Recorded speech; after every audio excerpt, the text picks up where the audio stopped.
오늘 우리에게 주신 하나님 말씀은 아모스 1장 1절부터 2장 3절까지의 말씀입니다. 구약 성경 1274면에 있습니다. 아모스 1장 1절부터 2장 3절까지 우리 한 목소리로 봉독하겠습니다. 아모스 1장 1절부터 2장 3절까지 함께 봉독하면서 1274면 함께 봉독하겠습니다. 시작. 유다 왕 우시아의 시대 곧 이스라엘 왕 요아스의 아들 여로보암의 시대 지진전 2년에 드구와 목자 중 아모스가 이스라엘에 대하여 이상으로 받은 말씀이라. 그가 이르되 여호와께서 시온에서부터 부르짖으시며 예루살렘에서부터 소리를 내시리니 목자의 초장이 마르고 갈매산 꼭대기가 마르리로다. 여호와께서 이와 같이 말씀하시되 다메섹의 서너 가지 죄로 말미암아 내가 그 벌을 돌이키지 아니하리니 이는 그들이 철 타작기로 타작하듯 길앗을 압박하였습니다. 내가 하사엘의 집에 불을 보내리니 베나닷의 궁궐들을 사르리라. 내가 다메섹의 빗장을 꺾으며 아연 골짜기에서 그 주민들을 끌으며 베다웬의 그 잡은 자를 끊으리니 아람 백성이 사로잡혀 기리에 이르리라. 여호와께서 말씀하셨느니라. 여호와께서 이와 같이 말씀하시되 가사의 서너 가지 죄로 말미암아 내가 그 벌을 돌이키지 아니하리니 이는 그들이 모든 사로잡힌 자를 끌어 에돔에 넘겼음이라. 내가 가사성을 불을 보내리니 그 궁궐들을 사르리라. 내가 또 아소드에서 그 주민들과 아스글론에서 귤을 잡은 자를 끊고 또 손을 돌이켜 에그론을 치리니 블레셋에 남아있는 자가 멸망하리라. 주 여호와께서 말씀하셨느니라. 여호와께서 이와 같이 말씀하시되 두로의 서너 가지 죄로 말미암아 내가 그 벌을 돌이키지 아니하리니 이는 그들이 그 형제의 계약을 기억하지 아니하고 모든 사로잡은 자를 에돔에 넘겼음이라. 내가 두로성에 불을 보내리니 그 궁궐들을 사르리라. 여호와께서 이와 같이 말씀하시되 에돔의 서너 가지 죄로 말미암아 내가 그 벌을 돌이키지 아니하리니 이는 그가 칼로 그의 형제를 쫓아가며 긍휼을 버리며 항상 맹렬히 화를 내며 분을 끊없이 품었음이라. 내가 대만에 불을 보내리니 보스라의 궁궐들을 사리라. 여호와께서 이와 같이 말씀하시되 암몬 자손의 서너 가지로 말미암아 내가 그 벌을 돌이키지 아니하리니 이는 그들이 자기 지경을 넓히고자 하여 길르앗의 아이벤 여인의 배를 갈랐음이라. 내가 라빠성에 불을 놓아 그 궁궐들을 사르되 전쟁의 날의 외침과 회오리 바람의 날에 폭풍으로 할 것이며 그들의 왕은 그 지도자들과 함께 사로잡혀 가리라. 여호와께서 말씀하셨느니라. 여호와께서 이와 같이 말씀하시되 모압의 서너 가지 죄로 말미암아 내가 그 벌을 돌이키지 아니하리니 이는 그가 에돔 왕의 뼈를 불살라 죄를 만들었음이라. 내가 모압에 불을 보내리니 그리옷 궁궐들을 사르리라. 모압이 요압노람과 외침과 나팔 소리 중에서 죽을 것이라. 내가 그 중에서 재판장을 멸하며 지도자들을 그와 함께 죽이리라. 여호와께서 말씀하시니라. 아멘. 아모스는 양을 치는 목자이고 뽕나무를 재배하는 드구아 출신 서민 선지자입니다. 그는 하나님께서 주신 말씀을 그대로 전달하는데 진심으로 전달하고 전심으로 전달합니다. 아모스의 이름의 뜻은 짐을 진 자입니다. 아모스가 어떤 짐을 졌을까요? 우리 1절 말씀을 함께 읽어보겠습니다. 아모스 1장 1절 같이 읽습니다. 시작. 유다 왕 우시아의 시대에 곧 이스라엘 왕 요아스의 아들 여로보암의 시대에 지진전 2년에 드구와 목자 중 아모스가 이스라엘에 대하여 이상으로 받은 말씀이라. 아멘. 남유다 출신인 이 아모스는 여로보암 시대에 살았던 사람입니다. 그때는 가장 번성했을 때입니다. 아이러니하게도 번성했는데 도덕적으로 아주 타락했던 때입니다. 하나님은 아모스를 통해서 이 풍요의 시대에 황폐한 미래를 예고하십니다. 여러분, 잘 살고 있는데, 잘 지내고 있는데 황폐해지는 메시지가 전달된다면 어떤 마음이 드시겠습니까?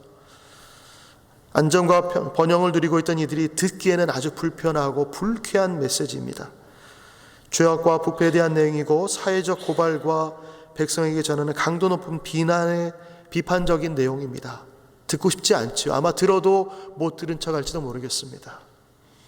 외적인 번영과 부유를 누린 시대, 그러나 영적으로나 도덕적으로는 아주 타락한 시대, 부패와 배교가 일상이 된 시대, 하나님을 예배한다고 말하고 있지만 가증한 것들을 섬기고 이기적이고 탐욕과 거짓과 부도덕이 가득한 시대, 그럼에도 불구하고 이들은 말합니다. 나는 선민이다. 하나님께서 함께 하신다. 하나님께서 계시기 때문에 절대로 우리는 망하지 않는다. 이렇게 착각하고 살아가는 이 시대에 하나님께서 아모스를 통하여서 시대를 황폐한 메시지를 전달하게 하십니다. 여전히 예수 그리스도를 믿고 있는 나에게 나는 영원히 구원받은 자로 살아가는 하나님의 백성이다. 우리가 이렇게 착각하고 사는 것은 아닌지, 시대가 이러니까 나는 상관없다라고 말하고 있는 것은 아닌지 우리의 삶을 돌아볼 필요가 있습니다.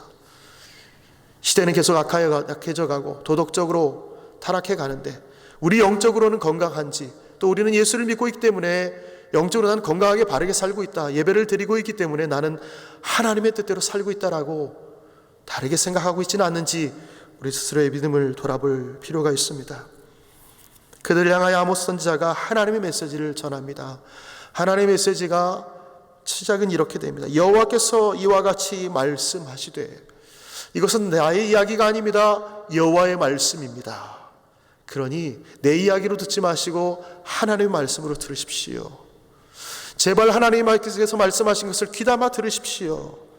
다메섹, 가사, 드로, 에돔, 암몬, 모압의 서너 가지 죄로 말미암아 내가 그 벌을 돌이키지 아니하리니. 이것이 이 백성들을 향한, 이들을 향한 하나님의 말씀의 시작입니다. 유다와 이스라엘 주변에 있는 나라에 대한 멸망을 선포하십니다. 각 나라의 죄를 조목조목 언급하십니다.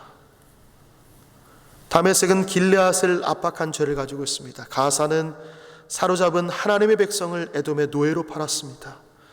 두로는 언약을 어기고 이스라엘에 대한 뿌리 깊은 원한으로 이스라엘 백성을 잔인하게 사륙하고 분을 품었습니다. 암몬은 길르앗의 임산부를 살해한 죄가 있고, 모압은 죽은 자의 무덤을 파헤쳐서 시신을 훼손했습니다.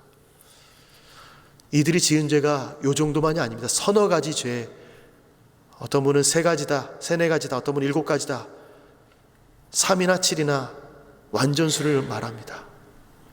이들의 죄가 가득 찼다는 거예요. 선지자가 대표적으로 몇 개만 언급한 것입니다. 이들은 모두 공의를 저버렸습니다. 하나님의 공의로우심을 잊어버렸습니다.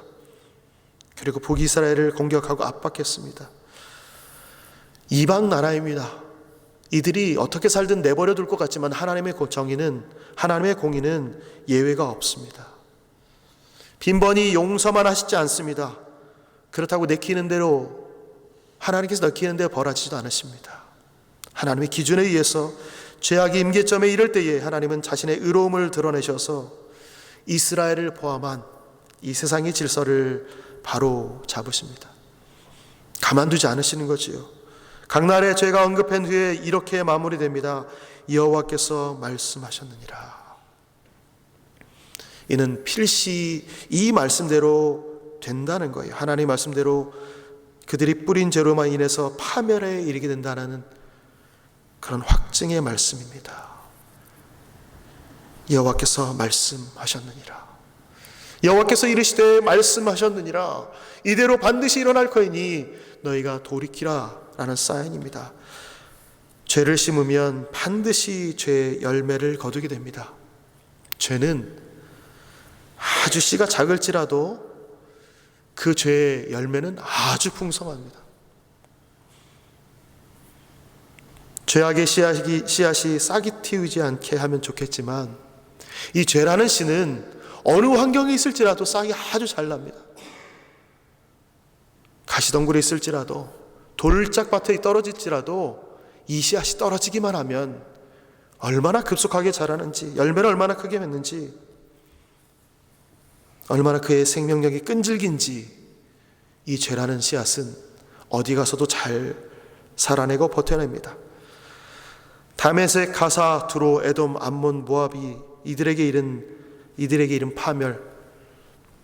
파멸에 이르게 된 이 죄가 얼마나 큰 파괴력을 갖고 있는지를 보여주는 것입니다. 그들의 시작은 작은 것이었습니다. 우리를 위한, 우리나라를 위한, 나를 위한 것이었지만 그들은 하나님의 백성을 괴롭히게 되고 하나님의 보시기에 정의의 선을 넘어선 그들의 욕심을 나타냈습니다. 죄의 본성을 가진 우리도 역시 죄를 전혀 범하지 않을 수 없습니다. 죄악의 씨앗이 들어오면 그 씨앗을 싹을 안 튀게 열심히 노력하지만 그 죄악이 언젠가는 싹을 튀게 됩니다. 인생을 살면서 죄로 오염되고 더럽혀진 이 땅의 모습을 우리는 안 보고 살고 싶지만 우리는 살아가면서 끊임없이 죄악된 모습들을 보게 됩니다. 우리가 어떻게 할 수 있을까요? 우리가 어떻게 하면 이 죄와 멀어질 수 있을까요? 우리 안에 죄악의 씨앗이 싹을 틔우지 못하도록 죄를 제거하는 훈련이 필요하고, 또는 죄의 씨앗이 심겨지려 회개하고 돌이킴으로 이 마음을, 죄가 뿌려진 밭을 갈아 엎어야 됩니다. 선하고 진실된 마음을 품고 거룩과 의로운 삶을 살고자 힘쓰고 선하고 의로운 열매를 맺도록 날마다 성령의 도우심을 구하며 살아야 됩니다. 또 죄로 인하여서 고통받는 이 땅에 위해서 하나님의 공의와 질서가 세워지도록 우리는 기도해야 됩니다. 나만 구원받으면 되는 것이 아닙니다. 우리 교회만, 우리 가정만이 아니라 이 땅에 수많은 사람들, 죽어가는 사람들에게 손을 내밀고 그들의 구원의 길로 돌아올 수 있도록 우리는 끊임없이 기도하고 그들을 안내해야 됩니다. 내가 머문 그곳에 거룩이 싹트도록 우리는 훈련해야 됩니다. 하나님의 마음이, 내가 그 하나님의 마음을 품은 하루가 되도록 우리는 끊임없이 기도하고 엎드리고 죄의 은혜를 구해야 됩니다. 서너 가지 죄로 말미암아 하나님 심판하신 것, 그냥 서너 가지 죄가 아니라 죄가 가득하였을 때 이미 노아의 홍수를 통해서 하나님은 심판하셨습니다. 죄가 가득한 이 땅을 가만두지 않으십니다. 소돔과 고모라가 죄악이 관영했을 때에 하나님 그 땅을 심판하셨습니다. 우리는 심판에 대한 두려움이 아니라 주님 오실 기대로 살아가는 신자입니다. 그럼에도 불구하고 심판이 있다는 사실 앞에 우리는 겸손해지고, 또한 그 심판이 다른 이들에게 임하지 않도록 우리는 날마다 수고해야 됩니다. 거룩을 향하여서 오늘 하루도 하나님 마음을 보며 한 발짝 다가가십시오. 하나님께 주신 마음을 가지고 죄를 멀리하고 하나 성령의 도우심을 구하며 살아가는 오늘 하루가 되도록 수고하고 애쓰는 우리 모두가 되시기를 예수님의 이름으로 축원합니다. 아멘. 하나님, 이 땅을 살아가면서 수도 없는 죄악들을 보게 됩니다. 내 안에서 일어난 죄악도 보게 됩니다. 이 죄로 말미암아 우리는 때로 넘어지고 좌절하고 절망합니다. 나만 아니라 주변의 많은 사람들 또한 유혹하여 넘어뜨릴 때도 있습니다. 하나님은 나를 불쌍히 여기셔서 이 죄로 말미암아 멀어지게 하시고, 죄가 우리 마음에 들어오거든 갈아엎고 거룩한 마음으로, 성결한 마음으로 주님께 나아가는 훈련을 쌓을 수 있도록, 우리 안에서 주님을 바라보는 거룩의 훈련들이 끊임없이 일어나도록 우리 삶을 붙잡아 주옵소서. 아모스 선지자를 통하여서 심판의 메시지를 전하신 하나님, 오늘 이 시대에도 이러한 모습 없는지 다시 한번 돌아봅니다. 죄악이 관영한 때에 주변에 많은 사람들이 죄의 오염에 따라서 그들의 본성대로, 본능대로 살아가는 모습을 봅니다. 주님, 그들을 긍휼히 여기시고 죄에서 그들을 구원하여 주시며, 또한 이 땅이 죄악 가운데 있을 때에 죄가 관영해지지 않도록, 또한 죄에 빠져있는 사람들을 구원하는 역사들을 또한 우리가 그 현장에서 발견해 나가며 우리가 그 자리에 머물러 그들을 구원의 길로 인도하는 자들이 될 수 있도록 우리를 붙들어 주옵소서. 오늘 하루 죄악이 아니라 거룩과의 동행을 하고자 합니다. 주님, 우리와 함께 하셔서 삼위 하나님의 충만한 인재를 경험케 하시고 우리 입술이, 우리의 생각이, 우리의 눈이 거룩을 향하고 또한 거룩을 행하며 거룩을 느끼고 경험하는 하루가 될 수 있도록 우리를 삼위 하나님의 놀라운 손길로 붙잡아 주옵소서. 우리 자녀들과 우리 가족들도 붙잡아 주셔서 하나님이 기뻐하신 하루를 살아내도록 성령 하나님 인도하여 주옵소서. 감사드리며 예수님의 이름으로 기도합니다. 아멘.